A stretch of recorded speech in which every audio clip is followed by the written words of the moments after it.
Hey guys, welcome to Punky's World. This video will go up tomorrow, Thursday. This is about Chris Colt.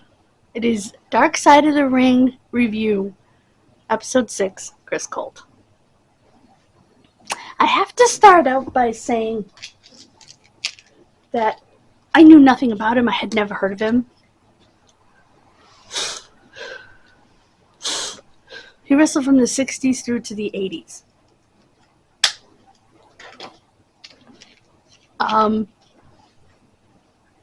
But he wrestled mostly on the territory circuit, the independent circuit. Well, actually, when he wrestled, it would have been territories. But not here. He didn't wrestle like in the World Wrestling Federation or the NWA or anything like that. So I never heard of him.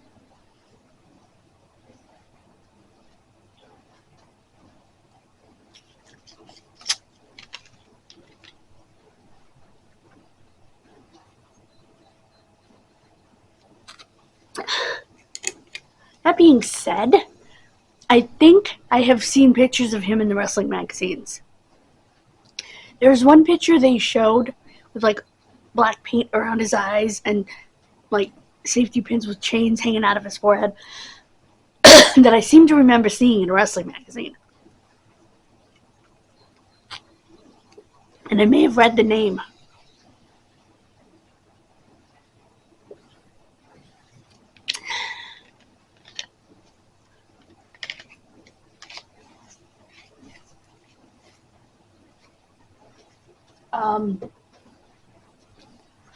He was a young man who had a tough life. He became he left home because of his parents drinking. They were weekend drinkers. During the week, everything was fine. On the weekend, they would drink, they would fight. It was awful. And he left home. Kind of ended up on the street. He met a guy who was a male prostitute. And his dream was to be in professional wrestling. And so he decided to, in order to pay for wrestling school, he went to Chicago. In order to pay for wrestling school, he would become a gay prostitute. He'd always been more attracted to men than women. He was gay. He called himself bi, but he was gay. And I pass no judgment here. This is a no judgment zone. And he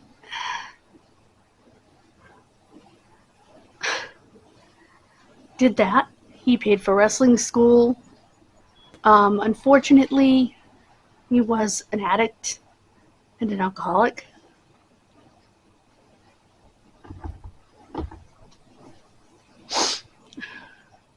At the end of his life, about 4 years before he passed, he wrote a letter to one of his friends and said he was clean and sober. His name was Charles Fay Harris. And he was Chuck Harris again. This is what he wrote in the letter. There are a lot of rumors as to how he died, but his official death certificate says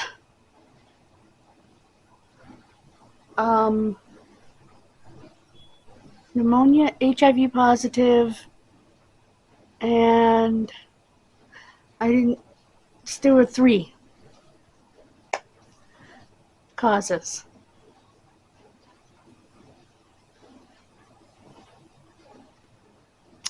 After he left wrestling, he ended up making gay porn. Specifically, solo.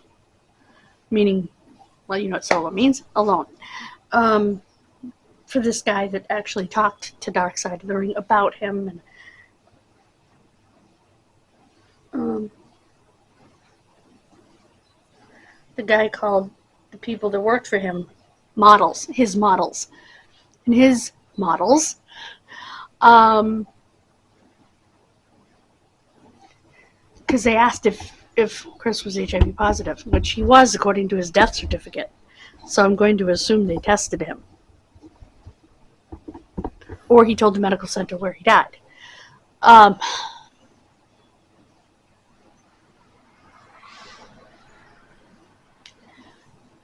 Anyway, he, they asked him, was he, did he have AIDS? Was he HIV positive? And he said, probably.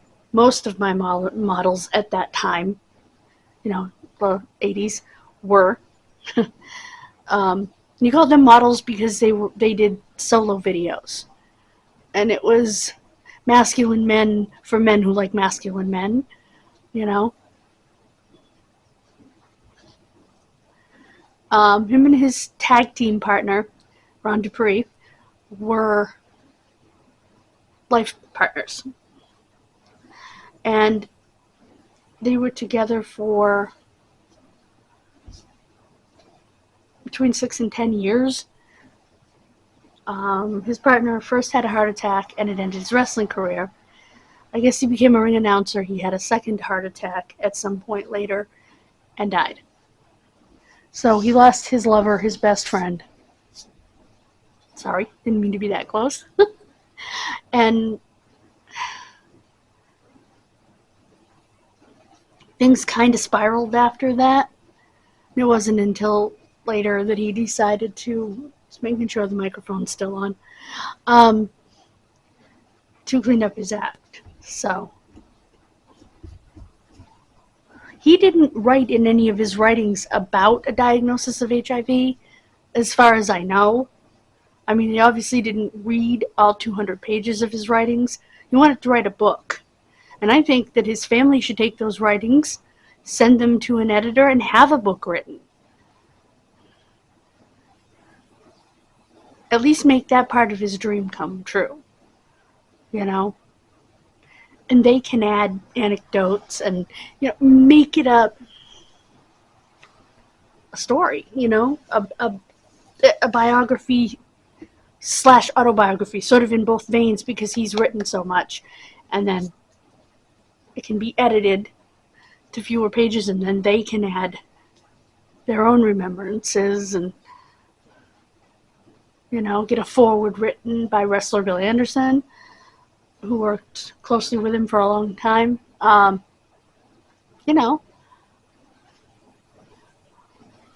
Yeah, they might make money, but it would also get the story out there of one of the very first openly gay wrestlers out there. His niece was saying, there were other gay wrestlers. The boys knew. The promoters knew for the most part, but nobody outside knew. I don't know how true that is. I mean, yes, Pat Patterson made no secret about the fact that he was gay. Not right away, but as he progressed in the business, he made no secret that he was gay. Everyone knew that, without him having to say it. And I think people suspected it of Chris. If you watch his body language in the ring at one point, they show him with his partner. And he's doing this, pelvis dance that you see a lot of the gay guys doing. He looks very, what we would consider today, stereotypically gay. Him and his partner did a Hell's Angels gimmick where they wore, the leather and the chains and the whole bit, and the leather hats. And as Jim Cornette put it, he said, they just thought they were bikers. He said they were gay. Same Taylor. I love how he put that. Same Taylor. And it's true. Because the gay men in the 70s through about the middle of the 80s, that's how they dressed. Freddie Mercury. Why can't I remember his name?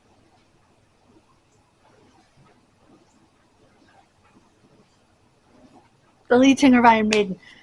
Anyway, it's how they dress. And even he said they didn't realize I dressed that way because it was a gay fashion. They just thought I was heavy metal, which I was, but I was also gay. So it's kind of interesting, you know. He was saying the same thing that Jim Cornette said about Chris Colt and Ron Dupree. And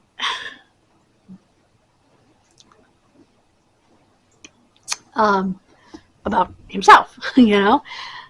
Why can't I remember his name? Somebody tell me in the comments, please. It's way over there.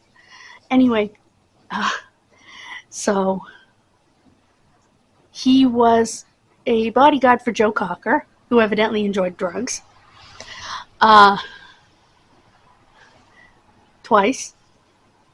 He became friends with Janis Joplin totally by accident.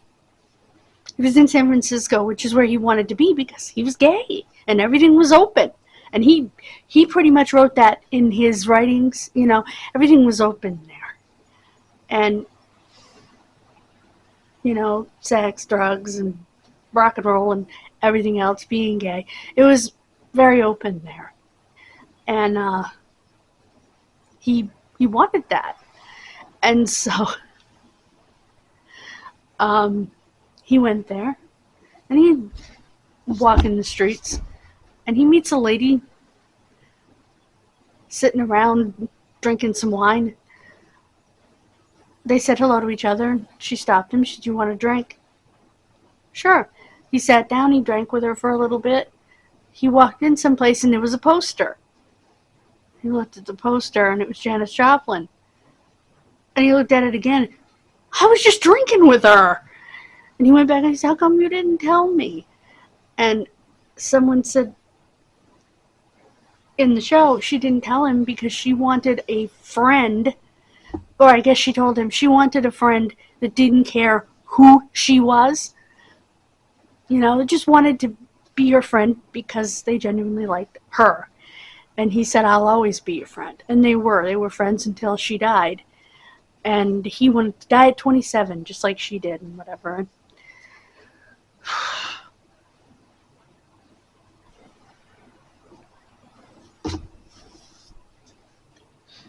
But he lived to 49,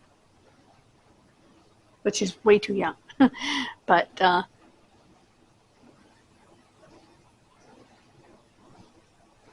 let me see if I can pull up a copy of that death certificate so I can tell you exactly what it said. And I'll get the Iron Maiden guy's name while I'm at it. Because that's going to drive me nuts. Oh my god. Okay.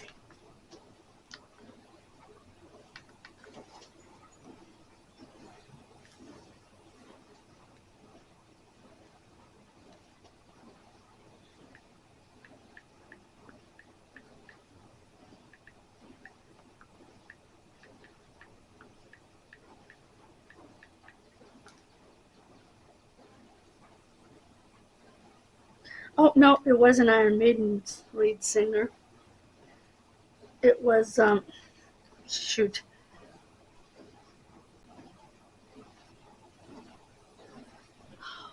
Oh, God. Anyway, let me look something up.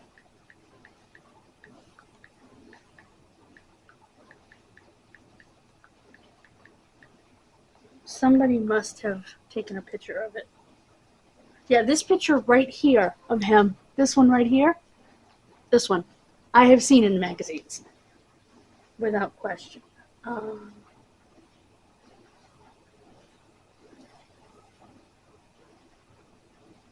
Images. I'm looking for the image of that death certificate.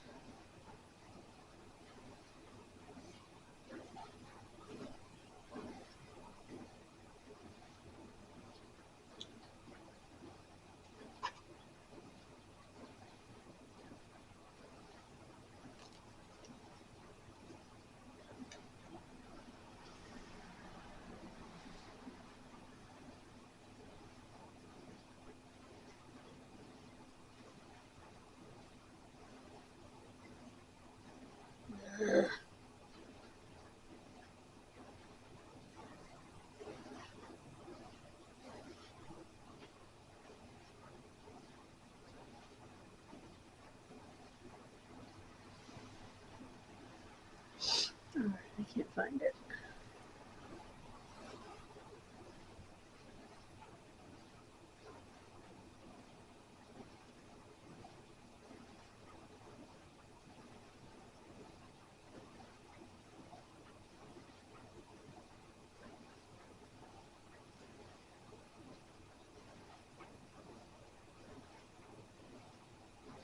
I am looking.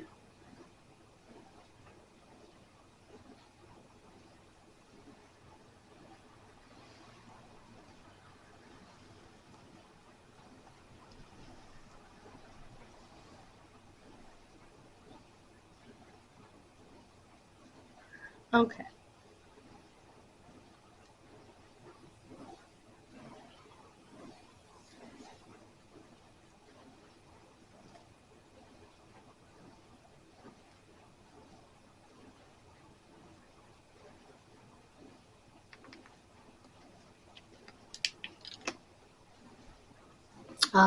Yeah, it wasn't Iron Maiden, it was the other one. Hold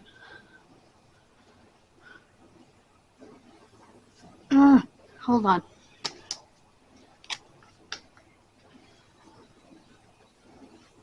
I want to get this right.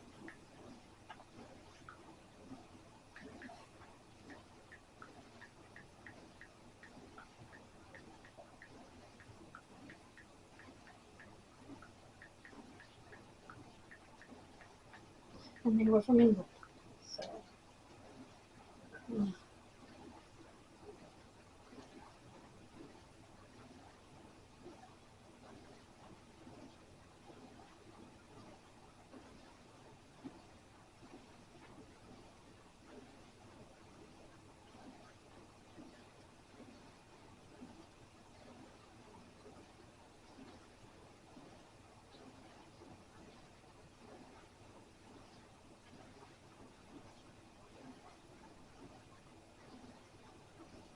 Judas Priest.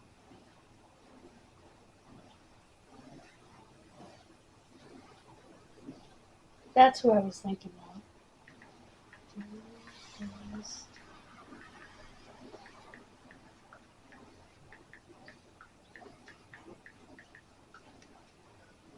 Rob Halford.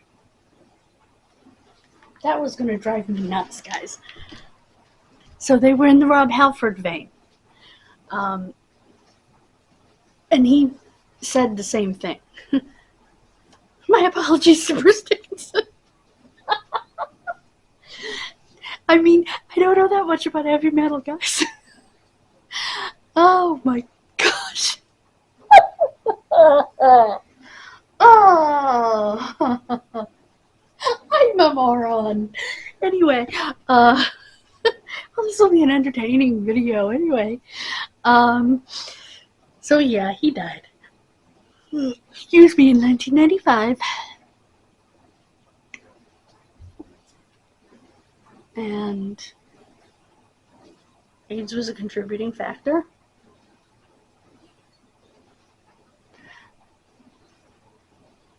Today, the drugs that keep you undetectable are so good that you can live a normal lifespan with the disease, which is, excuse me, insane to think about compared to what these people suffered. I'm still not convinced that when these people are undetectable, that they're not actually cured.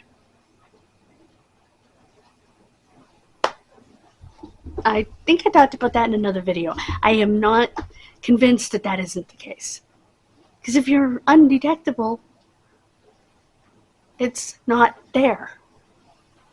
Call it remission. You know? Just like we do with cancer. We don't say cured, we say remission.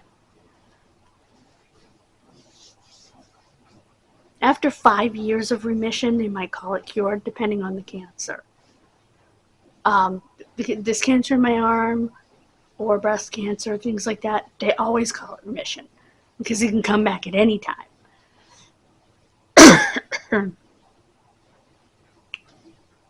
So I will always be in remission from that one. The Hodgkin's, after 5 years, you're considered cured. But why don't they do the same thing with AIDS if these drugs are making them undetectable? Call it a remission. Do you have to keep taking the medication? Well, do a test with these different medications and see if any one of them keeps you undetectable if they take you off of it for a period of a month, 30 to 60 days for it all to get out of your system. Then do a test and see if you are still undetectable.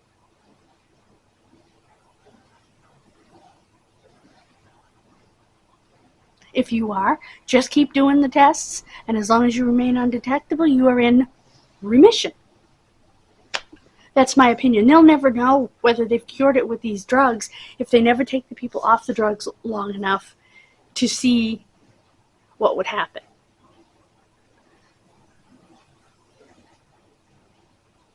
That's just my opinion. Or they could stay on the drug, like Roman Reigns, but still be considered in remission. But the drug helps keep the disease from relapsing. Could say that too, but I think they should use the word remission. That's my opinion. Yes, that does have something to do with the video because he had HIV when he died. So, next week I'm very much looking forward to, because next week is Gentleman Chris Adams.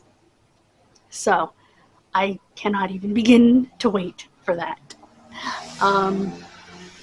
I actually watched a documentary about him, and like I said, I love Chris Adams. I had a crush on Chris Adams from the time I was, so high. He was handsome, and he really had that British accent. And yeah, so I'm very much looking forward to that one. And I hope that you will come back here to watch my review of that one next week. After that, that'll be number 7. So there'll be 3 more. Sherry Martel, Sandman, and the Black Saturday, which was when McMahon tried to take over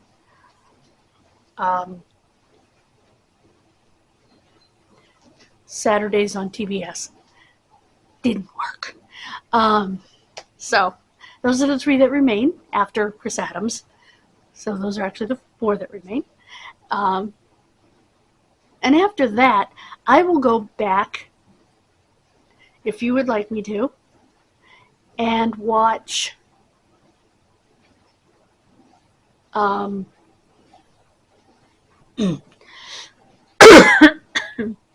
some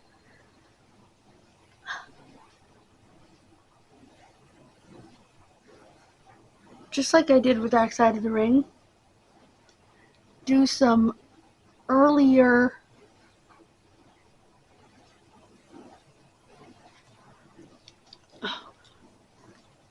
I said it the other day and now I can't remember what I was gonna do. Sorry. Anyway,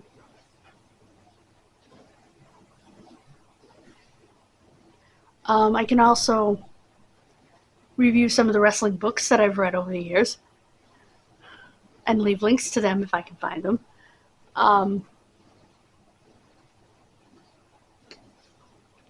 Because I've read a number of them. But I can't remember what the other thing was. Because I went back through Dark Side of the Ring and did some... Oh, that's what it was. I was going to go back and review ones from the first 3 seasons. That's what it was. And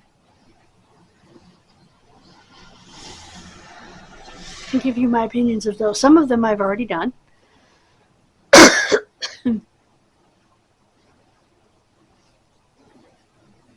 Like Benoit, we've talked to death, no pun intended. So thank you for joining me. God bless you.